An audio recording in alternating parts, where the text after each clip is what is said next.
Today we have Paul Bryan, and he is a Jedi Knight at helping NDIS businesses grow. And I've brought him in here, and I have not told him a thing about what I'm going to ask him. Everything is from the hip. Okay, Paul, tell us one thing about you that is quirky that actually has equipped you to be good at helping NDIS providers. I used to be a tradesman, and one of the key things that we needed to do was actually collaborate really hard with other businesses. Otherwise, business didn't work. And we've brought building collaboration into what we do with NDIS providers, and it has made some amazing changes to businesses across the country. It's brilliant. Okay, so collaboration. Tell me about that. People think that collaboration is you send me a client and I'll say thank you. Collaboration is you have a need, I have a resource, let's work together on making that happen. Or we combined want to make something happen together for the benefit of the people that we're both working with. So, I mean, in our program, we've got people that have built business relationships where they've had staff who have been off sick with COVID or something like that. And someone else has said, oh, I've got some staff in the area that we could lend you for 2 weeks while you're currently struggling for staff in your SIL home. And we can run through some quick training and get these people up to date. And they do that not at the, and you've got to pay me $100 an hour for these people. No, just pay them and it's fine. We just pay us the amount, we'll pay them and it works. We've had people who need a hand with their setting up compliance needs and that sort of thing. And someone's already done it. Say, oh, why don't we just jump on a Zoom call and I'll give you a hand. It's not going to be $400 an hour for me to come and do that. I literally just finished this last week. We got Raven reviews. And so I can show you what I did and it would be really helpful for you. Paul, I love it. And that's what's missing in NDIS world at the moment among providers. It used to be like what you're describing. Mm-hmm. We used to have this whole abundance of, look, there's more participants than we can handle. Someone just put their hand up and go, hey, I have capacity. Bam, solved. But it's almost like when you take people who are used to life being easy, you put them in hard mode, they go into survival mode, and suddenly we're not looking out for each other, And it's like yesterday I sent a message to you going, hey, can you do something for me on LinkedIn? It'll take you 2 minutes. You did it for me. I just knew you would. And you were one of 3 people who did that for me in the space of 20 minutes that I just needed done. And it helped, so thank you. Mm-hmm. But what you're saying makes sense. So, okay, collaboration's your thing. So what do you see as the missed opportunities for medium-sized providers to be collaborating in, and they're not? Well, I think that there is very much a scarcity mindset in the NDIS. Everyone walks around saying it's, over the top with providers. There's not enough clients, payments too hard. And yeah, there's a bundle of truths in there. However, all you're doing when you talk like that is you're playing the game that someone else has given you, where you could be playing your own game. And I love going in somewhere and looking at what are the opportunities that are not being taken right now, and how can you actually provide services that are above that and create something new, create something innovative, create something that doesn't rely on a funding model to make happen. Yeah, I love how you think. Okay, so let's look at some practicalities here. So recently I was doing some consulting for someone, and they have SIL, heaps of SIL, and they do nothing except in-house activities in their SIL. And then they can't differentiate themselves from anyone else who's doing SIL, supported independent living. They can't differentiate themselves because, let's be honest, you've seen one SIL provider, you've seen them all, And so it's like, well, why do you not have Dungeons and Dragons coming into your home from another provider to provide that once a week? Oh, because you want to hog all the income. Great. But what it means is you can't differentiate. You just look like every other SIL provider. I mean, that's just an example of what a provider could be doing to collaborate. What have you seen people do well in the programs you run, Paul, where providers are actually helping each other? Well, the number one marker for this is knowing your niche, knowing what you do well and sticking to it. As soon as someone goes, well, I need any client, that tells me that you're marketing to the entire industry and no one's ever going to see you. Yep. It means that you're not creating tailored services. You're creating anything that anyone will possibly want. So when we see providers that go, I work specifically with this group of people to get them this type of result, and our team are trained, our processes are lined up, then it's not a difficult thing to go, well, we don't do this part of it. Who do we know that does that? Let's go find someone that does that and refer people to them so that our clients can get that thing that we don't do. We don't have to do that.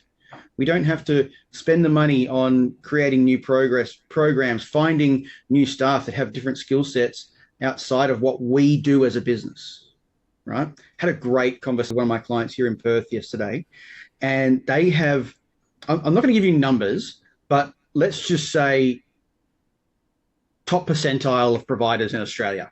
And they, over the last 3 years, they grew to multi-million dollars and then doubled.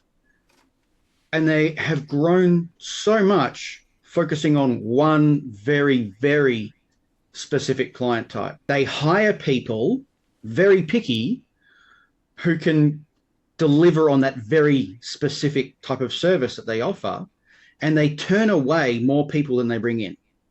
That is so good.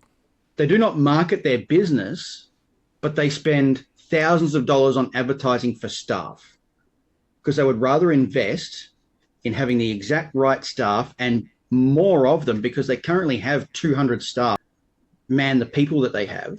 Yep. And their management structure is set up to solve problems for this specific group of people. And they currently are creating a very collaborative group around them of other businesses, housing providers, programs that they don't run, so they can pull this all together and go, hey, look, we do this, and here's all the people that we've met who do fantastic things, and you should work with them on that. This might be helpful for you in the future when you get to that point. That's just amazing. And the thing is, it's so obvious, and any other industry would be doing that all the time. I don't see construction businesses, having their own interior decorator. They outsource it. They get someone else to do it. They work like a team. But then in NDIS world, it's almost like, I don't know, Paul, is it because a lot of our providers started out as support workers and then suddenly they're running a business, they don't really know what they're doing? Like, why the hesitancy to help each other? Big thing that I've seen is that people think that they are the only one that cares as much about the participants as anybody else. Yep. And I can tell you right now, if everybody has that mindset, everybody's the bad person apart from you. It's almost a self-righteousness. I'm good.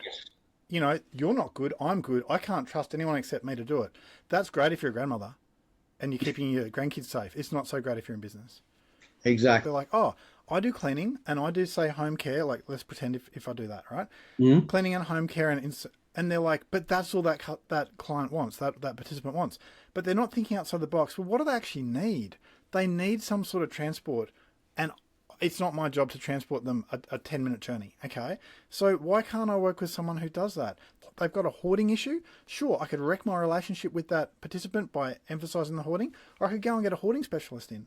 You know, I could just, as opposed to what you said of the scarcity mindset. So clearly there's scope for imagination, because I see them missing opportunities to grow in 100 ways, and it hurts me because I know that means that stress at home, that lack of imagination to build a bigger team or to invest in XYZ software that'll save your staff member or whatever. It costs you at home because then you have less money in your bank account and less time with your family. Where do you see the missed opportunities are for medium providers? Look, creativity is really the number one thing that I see missing a lot of the time. People very much, as we said before, get into that box. And so they see people going, oh, my website needs to tell everybody how good I am. My posts need to say how good I am at what I do, all the experience that I have, and the years of work that I've done with participants, and how good my team are. And we love our clients like family. Well, there's 200,000 providers all marketing exactly the same way. That is the truest thing I've heard in a week. Yes. And we've seen this massive shift. And if anybody takes one thing away from this, start solving your ideal client's problems. Not everyone's. You can't solve everyone's problems. But if you work with teens who have autism in Mooloolaba, then what are the issues that they are facing and their parents, and solve those issues and talk about those issues and find new ways. And if you don't know how to solve those issues, either find someone who does, or go immerse yourself in the community, go learn exactly what they're working with, what the issues are, what the government is doing, what the local community is having problems with. We had a client of mine down Burleigh Heads, around that sort of an area, and the local council put on a beach access pathway, the rollout beach access Yep. and blackguards on. They did it as a trial for like a 1 month period. And then they said, oh, look, it wasn't really used all that much. But she looked at it and go, well, I was down there with a client and he loved it, but no one advertised it. I saw it because I walked past it. So what she did was she went to all the local businesses. She went to all the people who were possibly needing accessible access to the beach, other businesses, the NDIS providers, and create a petition. And she went to the local council and said, here are the couple of thousand people who would love this and benefit from it, including local businesses in the area who want the extra people coming, all that sort of stuff. They now have it there every summer. That's remarkable. And right. That one person has then built relationships with thousands He's of people. Built relationships with 1,000 businesses. And that's better than all this fake friendship sort of marketing that I see. It's like, Paul, I see a lot of, and feel free to correct me if you see it differently, I'm open to that. I see a lot of people in the NDIS space thinking their idea of marketing is to go and have a whole heap of acquaintances, people who know them on LinkedIn, but who they would never have over to their home, thinking that's going to result in cross referrals, which doesn't make sense because no one's got referrals to give away anyway. And it's like this fake friendship style of marketing. Sure, it might have worked a couple of years ago when people had an abundance of applicants. It doesn't work now. Instead, someone could take that same amount of time instead of going to those stupid after dinner drinks and just go and do something useful, which this person did. And I find that really inspiring. Is there anything I'm saying there that you think I'm missing the mark on, or do you think 100%? What would you add to that? Right. So let's actually hang out, find out what we do, find out what we're actually passionate about. And if they're not great, they don't keep catching up. But if they are, I think people mistake networking with friendship. And you can have business relationships, but it's just the same as a friendship. If you only ever go to a friend, send them a text and say, hey, can I borrow $50? Not going to be a good friend, right? That is so funny. Like that would be weird in any other area of life other than business, and it would also be weird in any other business other than NDIS business. It's so weird. Hey, have you got a referral for me? It's like, I hardly know you, mate. Why would I do that? It's so weird, isn't it?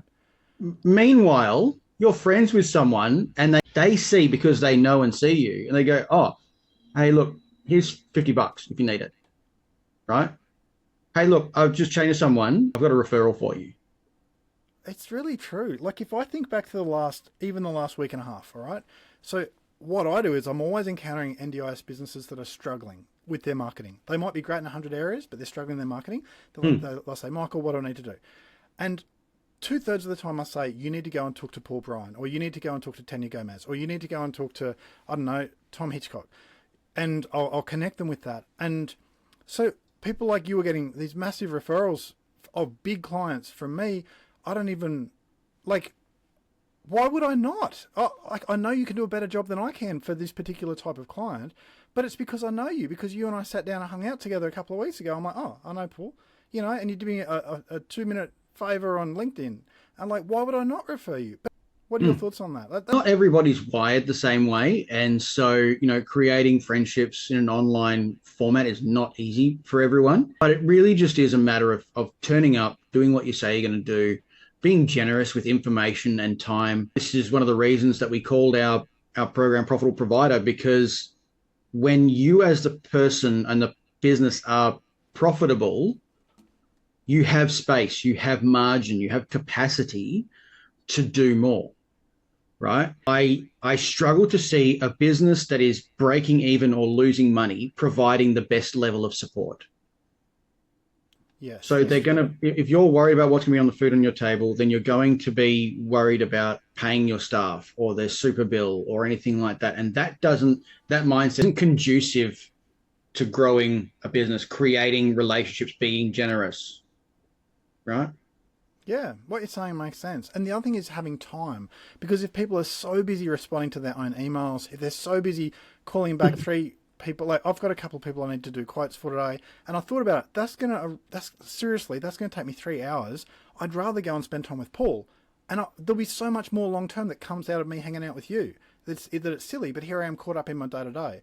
Well, for most NDIS providers, that's at a whole nother level. So I guess we end up with people not prioritizing the things that matter most, which is it's not about the business you have now. It's about what are you building in 6 months' time. Because I would estimate at this point in the game, I'd estimate that 40% of the NDIS providers that I can see right now aren't going to be here in 6 months. And it would be, how on earth do we think long-term, Paul? I think is actually knowing where you want to be, right? So if I walk into the NDIS saying, oh, the rules have changed and I want to do it this way and I think it should be like that, I'm not going to be there very long. And so looking long-term, I need to really understand this game, not the game I want to play. I want to play the game by the rules that are given to me and learn those rules inside and out. Otherwise, you could just spend the same amount of time not learning, just whinging and getting a whole network of people around you to agree with you of how hard you can get a it is. great network of people around you who want to whinge as well. Paul, you are a Jedi Knight at your craft. I love it. I want people to get in touch with you. If people want to find me, they can find me at Athletic Koala. Google it. If people want to find you, Paul, how do they find you? If you search up at NDIS Business Coach on any platform, you'll find me, or really simply actionintent.com.au. Love your work. Thank you so much for hanging out with us today. I'll see you on a future podcast episode. Great chatting, mate. Thank you very much.